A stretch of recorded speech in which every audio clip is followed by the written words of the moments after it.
Okay, so code-based customization using plugins. So basically, in order to customize dynamic CRM, we normally use out-of-the-box customization such as workflows, dialogues, and all that, right? So whenever there are complex requirement comes, we cannot use out-of-the-box. In such situation, we will use the code for customization. So the major code-based customization that we use is plugins, right? So what we'll do is we will develop one custom business logic using .NET, either in C#.NET or VB.NET with the help of Visual Studio, and then we will make a DLL file out of it. Then we will integrate that DLL file with the CRM system. So whenever any event happen, that plugin will trigger and it will execute. Right. So plugins are basically event handlers for the events fired by dynamic CRM system. So events such as create a entity, create a record, update a record, delete, assign, change the status of a field, so on and so forth. So these are the events, right? So what all the code you develop, the DLLs, that when you integrate with one event or register with one event, that point in time it will trigger. Right? So there are many ways we can register the DLL, plugin DLL with the dynamic CRM system. One is a plugin registration tool that we have seen, or you can also use solution. You can add the plugin DLL part to the solution, add it to the solution, export the solution, and we can take it to the target system. Right? And there are two types of plugins basically, synchronous as well as asynchronous. One will execute immediately after it is triggered, other will queued up in a queue and execute later on. Right? So before we are going to develop plugin, we need to check a few details like whether I need to go for JavaScript or plugin, or should I go for workflows and plugin. Why? Because when you get a requirement from the customer, right, some of the requirements look like that can be implemented by plugins as well as JavaScript, or in some case it can be implemented by workflows also. So then you need to consider a few points. Okay, so I mean, can it be done by JavaScript also or not? So we need to consider some question, or you need to ask some question ourselves in order to decide that. So the main difference between plugins and JavaScript is JavaScript will run on the browser at the client side, while plugins will run at the server side. So if you want to run some logic at the clients at the customer side, on the server side rather than the client side, you need to use plugin. Yeah. So next one is between plugins and workflows. So now you know that plugin can be synchronous, asynchronous. Workflows also can be synchronous, asynchronous. So in such situations, we need to check. Right. So workflows can be triggered only for a few events such as create, update, delete, assign, and also field change, status change. Right. So if any of the situations are comes, then you can use workflow. You don't need to write a code. Right. And because workflow has some limitation, but if you want to trigger one logic for some custom logic for an event other than any of these 5 events, for example, append is an event, right? You can or share for that matter. When you're sharing a document, some logic need to be triggered. So using workflow, you cannot do it. So in such situation, you should go for plugin, right? Because using plugin, you can trigger the logic for almost all the events. So if we go to CRM system, and if you go to some particular record, so all these are events, some kind of events, save as, new, set as default, all these are events, right? So using plugin, you can trigger your logic for almost all the events, while workflows can be used only for a limited number of events, right?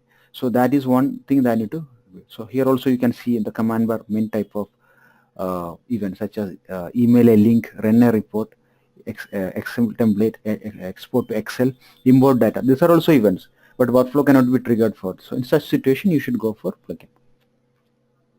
And also when performance is a consideration, definitely whatever you run at the using the plugin, or in a different way I can say whatever you run using a code will be more faster than what you do on the GUI.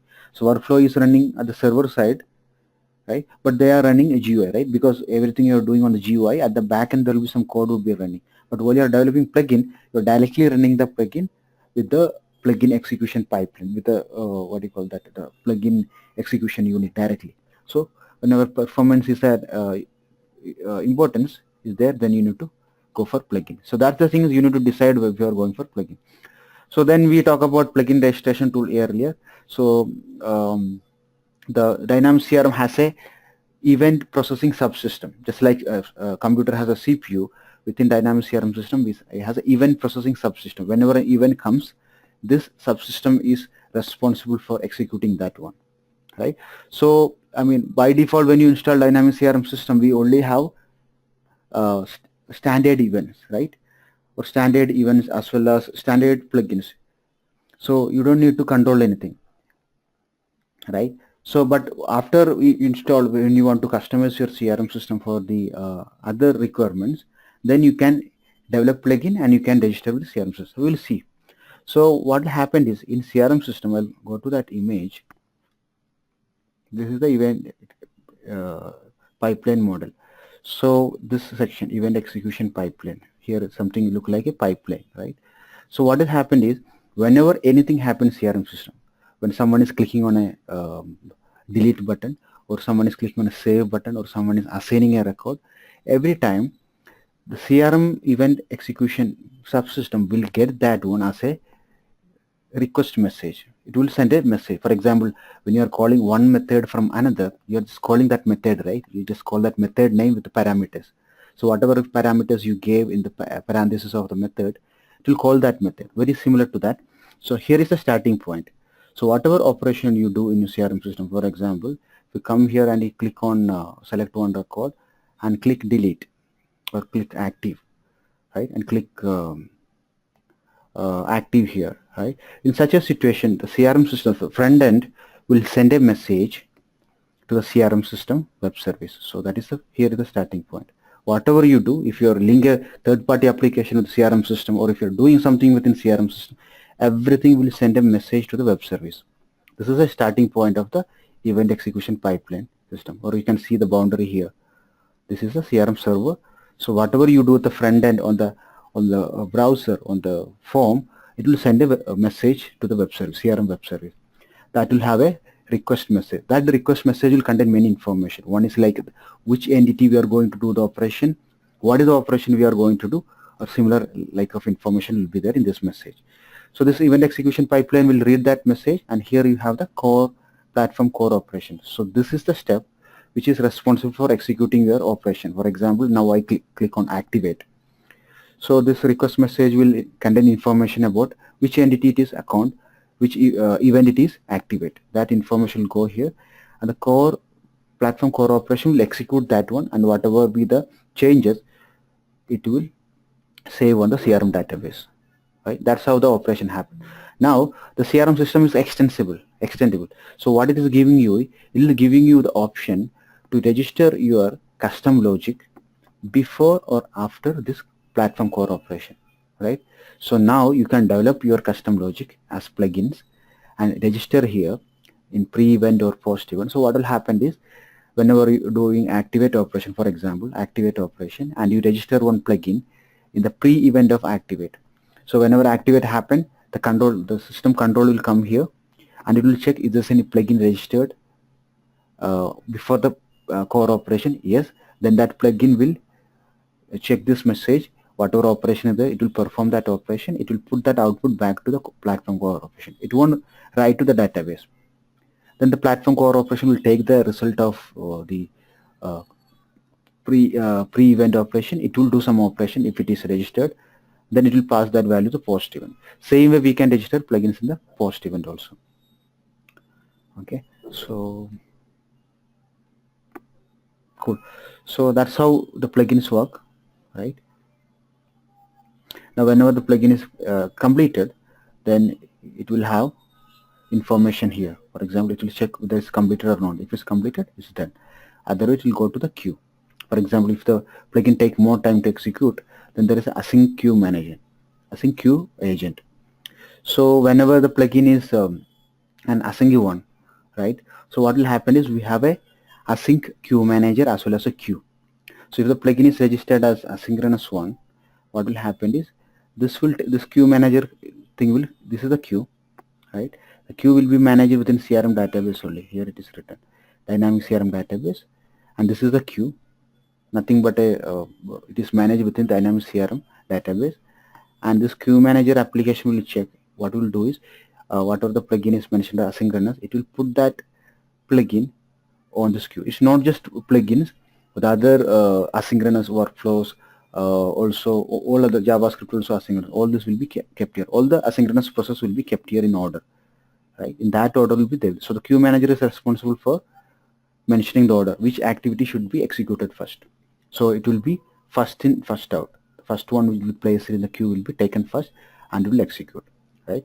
So the queue manager will be responsible for it, and the async queue agent is there that will responsible for execution of asynchronous plugins. Okay, so now we know that the event execution pipeline stages, right? So this is a platform core operation is the one which is responsible executing the core operation. Then we have pre-event and post-event. Like you mentioned, it will execute before the core operation and execute after the core operation. Then before the pre-event, we have one more stage which is known as pre-validation. So whatever you register here, here also you can register the plugin. So whatever you register here, it won't authenticate the user. So if I register a plugin on the pre-event or post-event, it will check whether the user who is performing this operation, in this case activating an account, has the privilege to activate this particular record. The system will check the security roles of this user and it will check if this user has the privilege to do that. If it has the privilege, then only that plugin will trigger, execute. Otherwise it won't run. But in this pre-validation, what will happen is it won't check the security roles or authentication of the user. Whatever is registered here, it will just execute. So it is a security threat. So whenever we are registering plugin, we need to be a little careful about registering plugins over here because of the security. So these are the event pipeline stages that we have talked about. Most commonly we use pre-entity event or post-entity event. The pre-validation we hardly use. Okay. Then we have the event messages, or we can call them as plugin messages. Right. So all the CRM events, like we mentioned, the create, update, delete, assign, all these are plugin messages. Why it is known as plugin messages? Okay. So whatever plugin you mention here in the pre-validation stage happens before the pre-event. Okay. It will come, but it is not a major field, as it's not showing. It won't check the security also of the user. So whenever I am doing an operation, for example, in this case, we talk about activation of a account record, right? So a plugin is registered on the activation account record. So in such situation, now the user is here is Firoz. Now, whenever the request comes here the request comes, right? Here, when it's reaching here, the CRM system, event execution processing system will check whether the user who performed this operation, that is activate operation, has the required privileges. If you don't have the privilege to activate the record, because not all the users will not have the privilege to activate the record. We talk about deletion of record, right? A plugin is triggered on deletion of the account record. Here the system will check whether this user has security privilege or not. Then only it will execute. But in the pre-validate stage, what will happen is, and the name indicate, it won't check the security roles of the user. Whatever you register there, it will execute without checking the security roles of the user. So if I mention deletion of an account record and I register a plugin over here, right? So it will execute without checking the security privilege of the user. In the SDK, we have a Excel file in the Dynamics CRM SDK which contains all the event details as well as the entity details or entity messages. So I will just navigate to our SDK. Here is SDK for 2016. Inside that we have file known as message entity support for plugins. So here you can see the standard entities tab and custom entity tab. So this is the all event names. Add item for campaign, add item for campaign activity, add member, list, add members of team. So these are all the event names. If I check here, I can see the count is 1376 events for different entities, right? So this is a, see for example, here you can see assign operation account, assign operation and so this is showing all the entities and what the operation available for that. See? So fax, feedback, goal, everything we can do the assign operation. Like that we have all the operation, close, create, right? Everything is there. So this can be referred if you need to know what all the entities, entity messages are in CRM system. We always talk about create, update, delete, right? But actually the system got a lot of events. Now these event messages are nothing but the event for which you can register your plugins. Yeah. So for all the list you have seen here, right? 1376. For all that events pertaining to that entities can be used to register your plugin code. Okay. So let's talk about developing plugins. This also we have gone through. So the development of plugin basically includes 3 steps. First is developing the plugin code in .NET using Visual Studio. Right? Then you'll make the DLL. Till making the DLL is part of development. Then you will deploy it. That means you will copy paste that into the CRM system. Right? Then that means the deploying it to the right folder. Then you register it. In order to register, the register means integrating that DLL that you created using Visual Studio with the CRM application. For that one you use tools. One is plugin registration tool we have, and other one is solution we can use. And finally, so once you have registered it, then you can test it. Okay, test it whether it's working. If it's not working fine, then you need to debug it. Okay, so these are the 3 steps basically. So basically plugins are custom classes that implement I plugin interface. Now you understand what is interface. There is a interface known as I plugin that is mentioned in the xrm.sdk.dll. I will go to this code. So this is one namespace. Now you understand namespace also. So this namespace DLL Microsoft.xrm.sdk contained in the CRM SDK. I show you the folder, right? In this folder there will be a bin. In that bin you will see this file. Here is the DLL. Here is the one. Here is the DLL file. Sorry, here is the DLL file. That when you are downloading SDK, you will get this DLL. So now this DLL contains, this is a library. It contains a lot of classes and it contains a lot of attributes and methods that you can use when you're developing plugin or any other custom code. So this is one of the basic DLL we have. So that DLL you will add to your Visual Studio application. After that you can refer like this. Now you are calling that namespace, right? That DLL is calling as a namespace. So DLL is nothing but the domain linking library that you will add to the Visual Studio, and then you will call it here. So we will see how we can do it.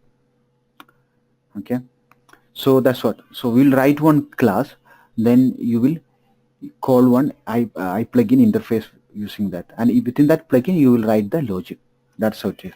So you need to basically add these 2 DLLs. So these 2 are the DLLs that is given by Microsoft. Microsoft.xrm.sdk. This is a major one.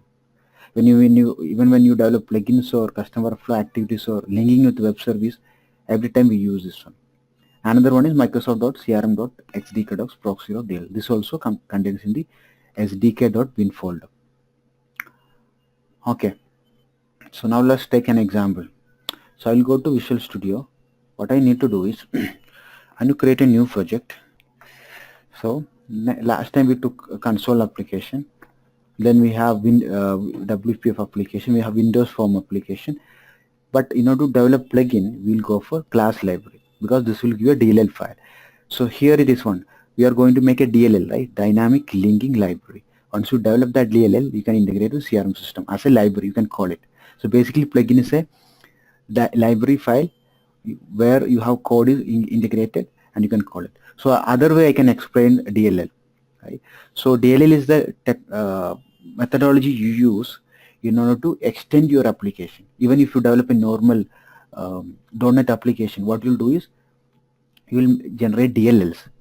And that DLL will have the code in the compiled form so that no one can read it. There are applications to do the re-engineering of DLL as well, so that you will get the code. But basically it is compressing the code into a library that you cannot read.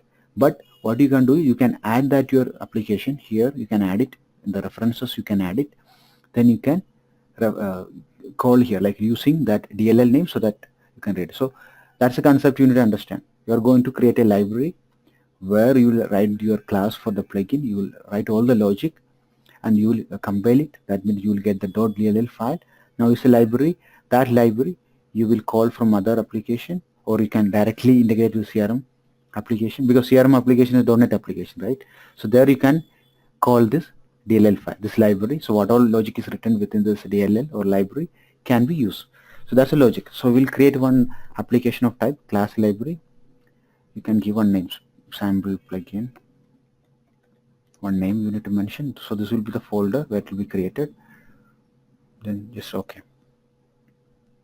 So one more thing, a DLL, since you are creating as a class library application, right, it cannot run itself. A console application can be run by clicking F5 or click start. A Windows application can also be run like that. But a DLL file cannot run itself because it's a library. It need to be called by some other application to execute. So these are the basic details you got. Either you can use it or you can. So now we are running the plugin. What you need to do, first thing first, you need to open this reference section. So here you can see the basic DLL, the libraries. Here you need to right click and add reference. What you need to do is you need to browse.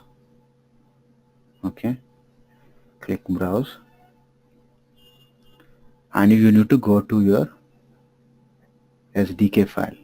So my SDK would be here, SDK bin. So there I will have this DLL file. This is the major one that I need to add, and this is the other one. Okay, so I can select it, add. These are the two selected, click add. So those will be added here, you can see. So now what all the method, everything mentioned here, you can use it. Okay, so we added that one. Now I have some examples of plugins. So we will write like this. Okay, so I'll start writing from the beginning. What I'll do is, first of all, I will call this one system.microsoft.xrm.xsd. This I can read because I have added it here already. Now I can give the namespace as sample plugin. So the DLL when I create will be of the same name, sample plugin.dll. Now this is a class, so I'll give a class and create a task on account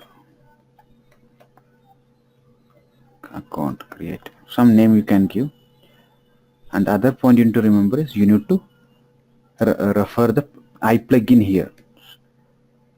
So sorry, iPlugin. So you can see interface Microsoft.xrm.xdk.iplugin. So basically this is comes from this DLL. That's why we are using that one. So now within this iPlugin interface there are a lot of methods which are declared, but that methods are not defined. So that method we are going to define here. So the main method that we have here is public void execute. So this is a method comes from iPlugin execution conduct, iPlugin. Okay. Now we will take one variable. Here you can see iService provider. This I will take. So these are a standard code. You don't need to worry a lot about that. So this is one method of your iPlugin interface that I am going to give execute. So whenever the plugin trigger, right, this is the method which will trigger. So whatever you write inside it, it will trigger. Now I need to do few things. So iService provider, service provider, that's a variable you are taking. Then you will write few lines. These are all standard code. I will write it here. One is iPlugin execution context. This again you can get from interface Microsoft.xrm.xdk iPlugin execution. This is another interface. I'll tell you why we are using this one.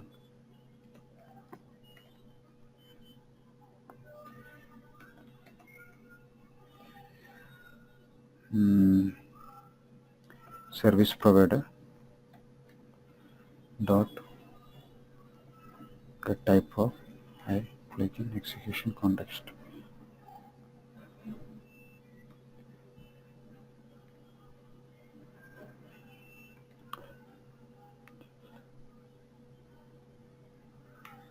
So this is the line we are getting it. So now we are using this variable, right? From this variable we are getting this. This is a standard line. So the variable, so this method takes a variable known as iServiceProvider. That is again, you can see it, interface system.iServiceProvider here on this message. So this is from the system class. So this is a system library. From here it is coming. So now, oops, service provider. So now this variable we are getting, this variable is a collection of many details that you supposed to get. This is very important. So now you are writing a line like I plugin execution context equal to service provider dot get service of I plugin execution context.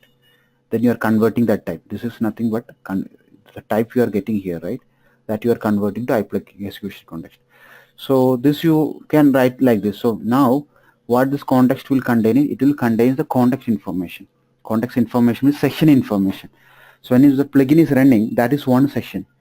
So who run that plugin, right? Who execute the operation? So his ID is security roles, and what is the organization ID, for which organization is run, what time it is run, from which method it is called, from and also all the information like this, the section information like this will be included in this one. So now to get that variable, you use the iServiceProvider. Same way you will write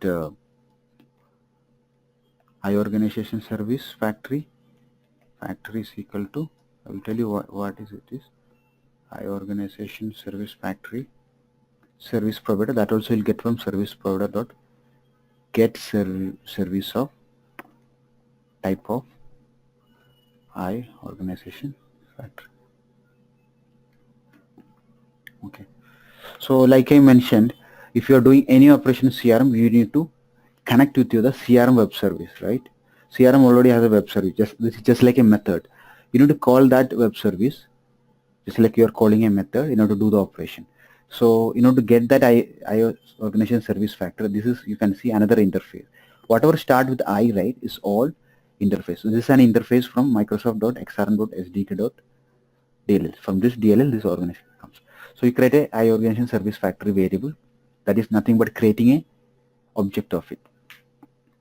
Now, from this factory, what will be iOrganization service? This is another web service. Yeah, this is another interface. Sorry.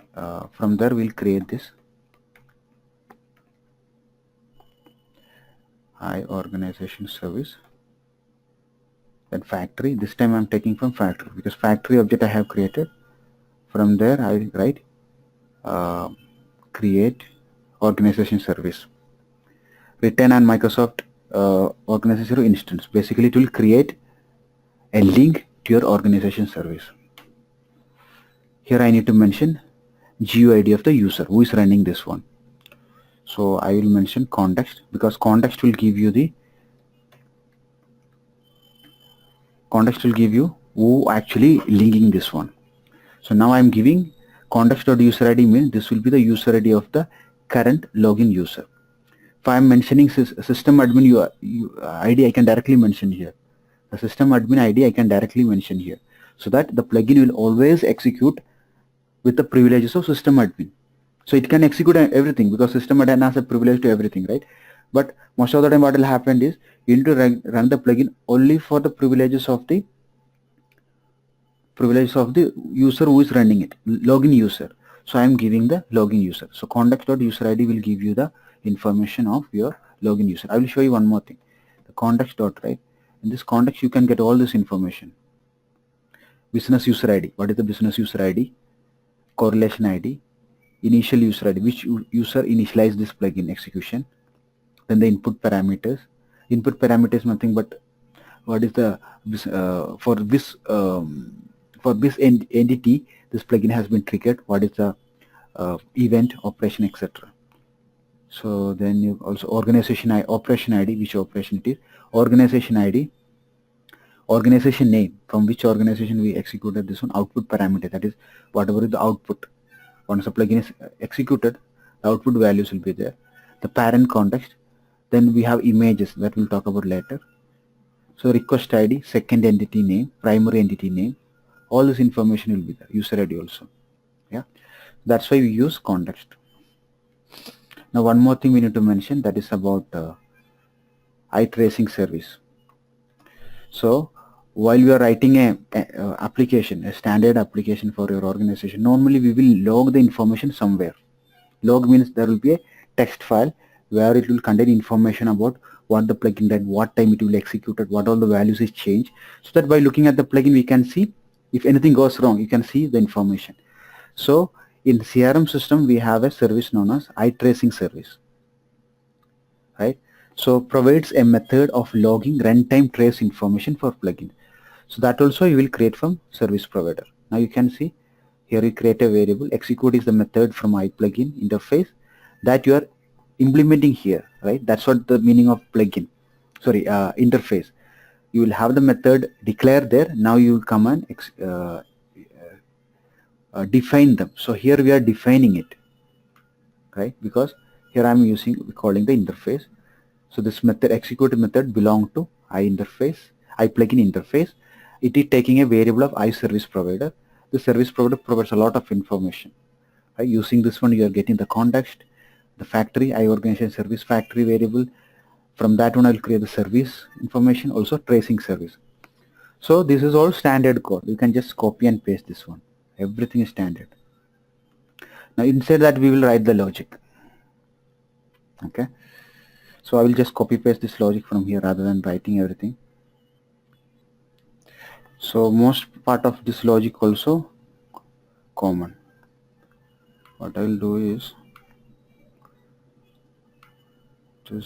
this right code we already written, creating the service, iOrganization service, that we already have written. Then what else is remaining? Okay, so now whatever you are seeing here is all standard code. You can copy paste this and keep it with you. Later on we can use this one. So I will explain about this part also. Now you got the context, right? From this context you will have an array of input parameters. This context will contain input. Yeah. What we are developing this plugin like to execute what? So now I am explaining you the structure of plugin. So whatever logic you are going to write, you will write it inside it. So whatever, these are all standard content. The entire content I am going to write here. This need to be there in every plugin. What you are implementing for, that logic will go here. That I'll explain you later. Okay, so like whatever you have done till now, it's like it's by default we can get it everywhere, right? Every time. Yeah, so you can yeah, so this will need to be there in the plugin code every time. So once you understand this one, and the rest of the things are easy. How each of these things execute, right? Then the rest of the things, because you can run, add any logic over here. If you want to read some data from database, you can write it here. You read from something from your system, you can do it. So first I will explain this one. Okay, so this part you are aware of. I mean, do I need to explain this again?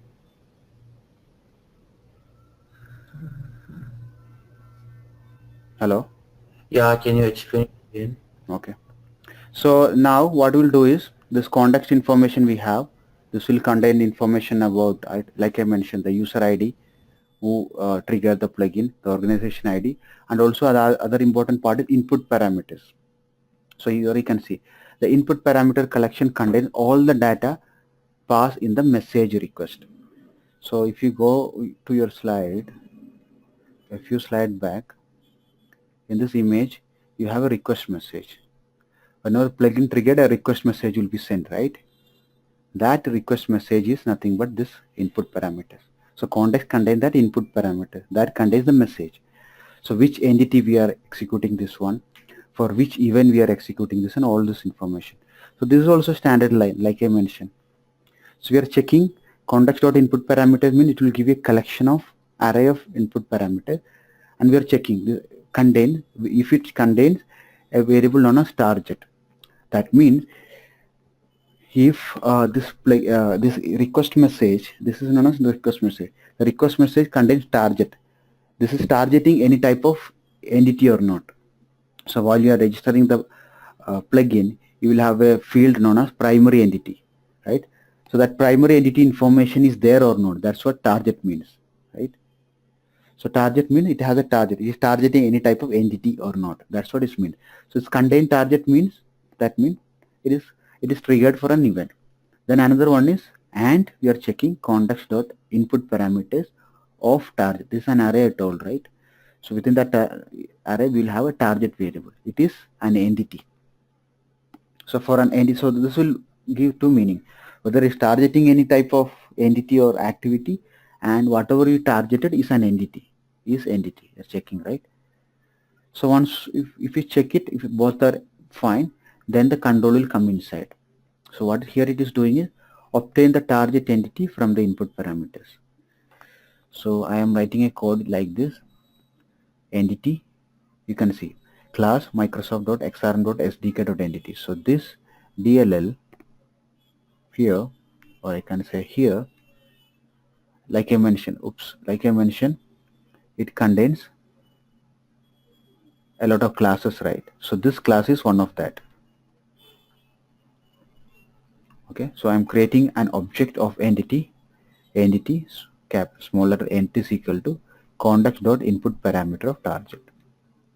So in the request, from the request we are reading for which entity we have triggered this plugin for. So that will be contained in the request message, right? So that information will be there in the entity. Now we can do any operation on that. If the entity logical name, so I got the entity information. I'll show you. Entity dot attribute means all the fields on the entity, right? For example, this is an account entity. So the entity dot attribute will contain the list of all the field values. For example, I'll create it dot attribute.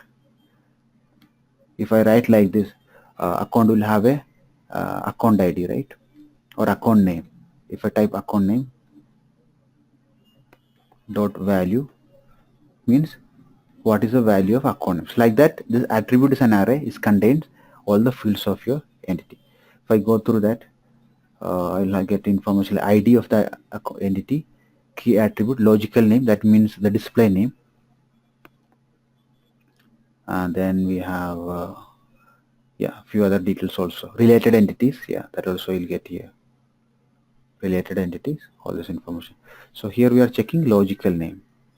Sorry, logical name is nothing but the schema name. Display name is different. So logical name and schema name are same. So I'm checking entity schema names is not equal to account. If it is not equal to account means retain. That means nothing will execute. The control will go out of this class. That's what it means. And one more section to explain. This is known as try catch. So this is basically in .NET is known as exception handling. I think I missed out to explain you this one. Exception handling means if any type of error happens while executing this entire code, okay, so the entire code, whenever any type of exception happen, what it will do is it will throw an error message. It won't do any error anywhere in the system, rather than it is the logic. So the main logic where we need to check for the exception will write within a try statement. Try, one parenthesis, open and close. Within that one you will write the main logic. So if I want to have one exception handling here, what I need to do here, I need to write one try catch. For example, here I need to write just for example. So I will write like this, try, then I need to write catch. So if anything happened within this area, the catch will execute and it will do the operation. Okay, like that. So now our main area is this one. This is here the plugin business logic will go, whatever operation you need to do. For that one I have write one catch, and then we have write a try, then we have write a catch. Catch means there it will do the operation. If a exception error happen within this try, what do you need to do? So here we'll write like this. Here it is saying organization service fault. If anything related to organization, so here is saying represent an organization service fault. Whenever you're calling organization service, if any type of error happens, so this is an organization type. There are many types of exceptions. So here we are just checking for organization exception. If organization service fault exception happen, this is the thing I am going to do. Okay, throw new. What we will do is this section is important. invalid plugin execution exception. So whenever any type of business error comes, right, business process error comes when you're running a plugin, you would have seen it. One white window will come with a red cross mark. So that will be done by this function, this method, right? And whatever you written inside it, it will be shown in that error message. An error occurred in the my plugin. So this I can change. And what the EX contains is basically this is a variable of organization service fault. So whatever error is there, that error message will be displayed here. So this an error occurred in my plugin message will be displayed along with this EX, whatever error message inside that one will be displayed. So this catch will look for only this organization service fault. So I can write many catches, one for each of the exception type. So now what we have written is, this is for a specific organization service error when you're connecting the organization service. This is generic to all type of exception. Exception is a class in CRM, Visual Studio. So you can see class system.exception represent errors that occur during application execution. So here is another catch I write for all other type of exception apart from this one. So now here I'm calling the tracing service that we have created earlier dot trace. Then within that braces, whatever you write here, it will log that information in the log file. So here it is written ex.string. What it means is ex will give you the exception details. Dot string means we are converting that into a string and writing that to the trace. So tracing service dot trace, whatever you write inside that, it will be write to the log file. The plugin will have log file. To there it will be written. So now you understand the functionality of tracing service, right? So if this error happen, organization result error happen, this catch will work and it will throw an error message, invalid execution plugin exception. Whatever written inside that will be displayed on the message. If any other error happen, this catch will execute and it will write that information to the log. So this is our try catch. So now if you are writing a plugin without any fear, you can copy paste this entire code, okay, because it will applicable anywhere. So maybe you need to change one thing here, only this one. Here we are checking whether it is triggered for account or not, right? That information you need to change whenever you are triggering the plugin for some other example. Apart from that, everything is the same. Now here is the logic will execute. So now I will look at one logic that we have already written here. I think we have seen it earlier. So till this part is clear. Now in the SDK I told we have many sample codes. So you can see, go to your SDK sample code folder, C#, CS means C#. Inside that you have many examples. If I go to the plugin folder, you can see these are all the plugin file. One is account number plugin. So maybe I can open this one, account number plugin. So now this is a solution, right, for the project. It can have multiple classes. That means each class will be contain the information of the one plugin. So like that I can have multiple classes. That will explain later. For now I'm just adding one. Okay, so this is a plugin code. Everything is the same. Namespace they have given some name that we don't need to worry about. So this whole code is same. All this code is same.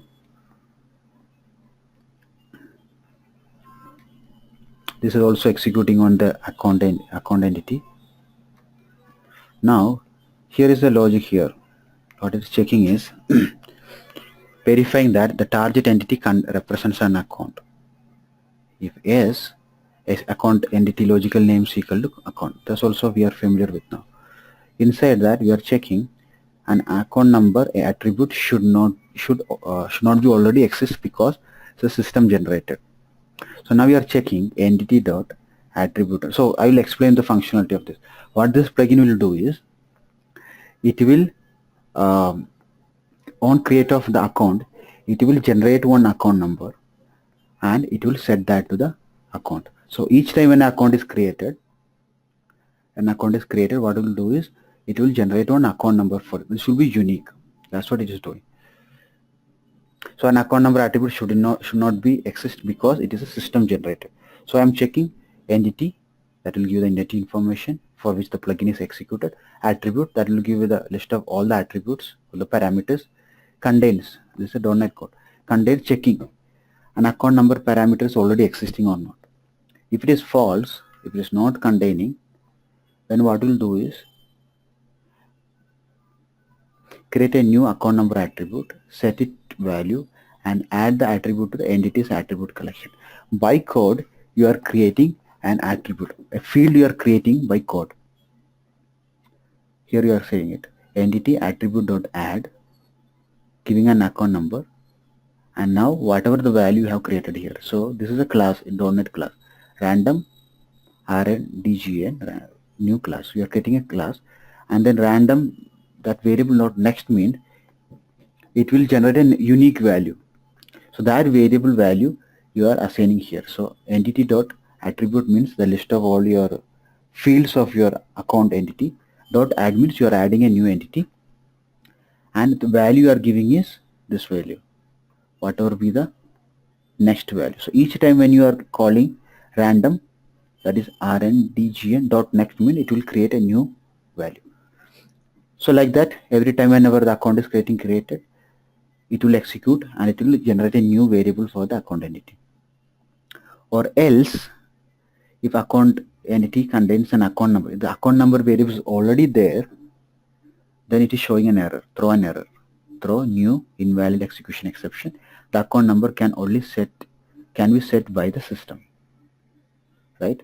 So you cannot set the value over here, you can set it the system. So that's what it's doing. It's very simple logic.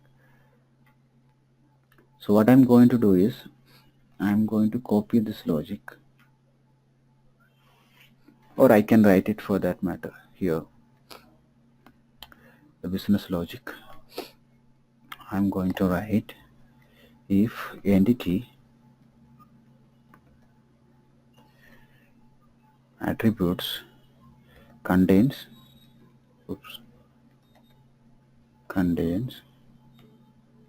account number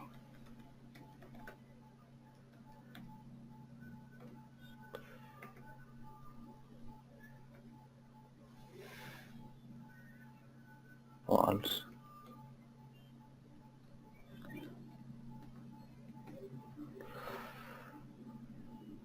okay, then what I'm going to do, entity attributes dot, I'm going to add new attribute, that means a new field. Okay, before that I'm using a random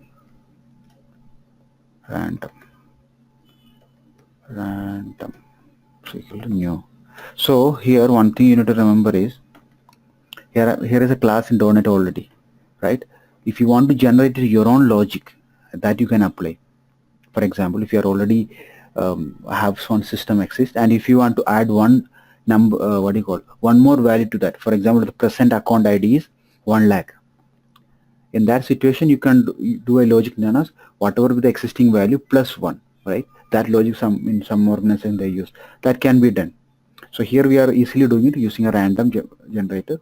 You are using it. Or if you want to do it in a specific format, that you can implement. So normally it would be like some alphanumeric code would be there, ABX, then 7815. So next time it will be ABX 7812. Next one 13, like that, right? So in such situation, what you can do, you can make a string with the alphanumeric code, and then last 4 digits, that is 7814, 7812, like this, that you can increment each time, right? So you can write a query here, and you can read the value from the database. Obviously database, the previous values would be there, right? That values you can read. Then whatever you latest value you get, you can add one value to that one and you can change it if you want to have such logic. Here I am writing a very simple logic. What you call it, we are randomly generating it. So here I am going to add account number variable I'm going to add. So this is a method to add a attribute object value. So I am going to give random dot next. So it will give adds the specified key and value to the dictionary. Now, okay, these are the two things I am going to add, right? To string. Cool. So add an attribute and given a value, that will be next value. So that's what it is doing. If the account number attribute is already not there, I will add the attribute. If the attribute is already there, then what I will do is I will throw an error. So this is the throw new invalid execution exception, invalid plugin exception, right? And whatever error you want to write, you can write inside that. You can say that account already exists, account field already exists. So next time whenever error happen, an error message will be displayed. So a lot of interview question comes on this one. If you want to throw an error message on plugin execution, how will you do that one? So this is the way you do it. And once you throw right, plugin execution will be terminated. Once you done it, plugin won't execute after this. So this is the logic we have added. Yeah. Now I need to build this one. So this, you know how to build it. So when build it, you may get some error. So what you need to do before you are building the plugin, few things we need to see. One thing, you need to go to the project, right click and properties. Okay, and you need to sign your DLL. So DLL can be, I told you, DLL cannot be read properly because this will be in a compiled format.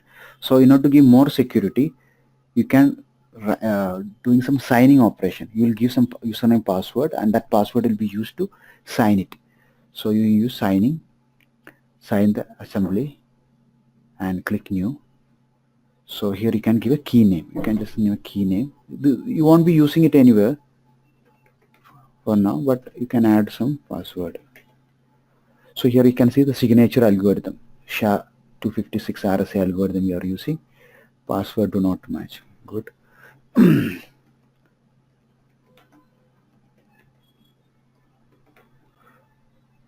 Okay. So you signed it. So here we'll keep one key.ppx file, that is. Now we'll go to the application. So what will happen is okay, so maybe it won't allow you to do the things. Let's see.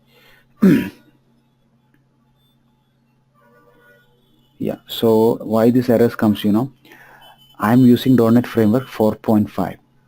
So some of the code here he is running on 4.5.2. So basically I need to download it and install. So this is a new installation of Visual Studio, so I don't have it.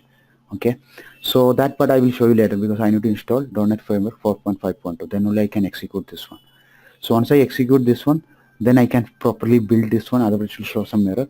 Once you build this one, you have seen it, right? We'll get some DLL file, and that DLL file you will register with the CRM system, right? So once you register with the CRM system, after that what I can do is I can go to the account record. So on the account we have an account number field.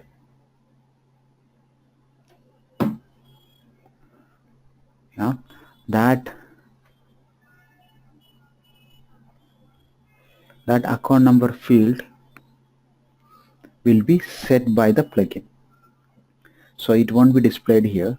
You edit the, we can see it. So basically that account number field shouldn't be there. That's what I'm going to check it. If it is there, then the system will throw an error, because while the plugin is triggered, that point in time it will set the value for that field. Okay.